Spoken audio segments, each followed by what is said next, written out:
Mag-usap nga tayo. Bakit mo ako nagawang traidorin? Bakit mo inahas yung asawa ko? Ang kapal ng pamumukha mo, no? Pinagkatiwalaan kita kahit hindi tayo kapatid. Pinagkatiwalaan kita.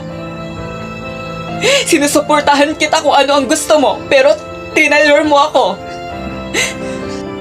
Ate Monica, wala akong kinalaman sa pinagsasabi mo. Magmaang-maangan ka pa. Huling-huli na nga kita sa tindahan ni Aling Mimang. Nakasama mo si Adrian.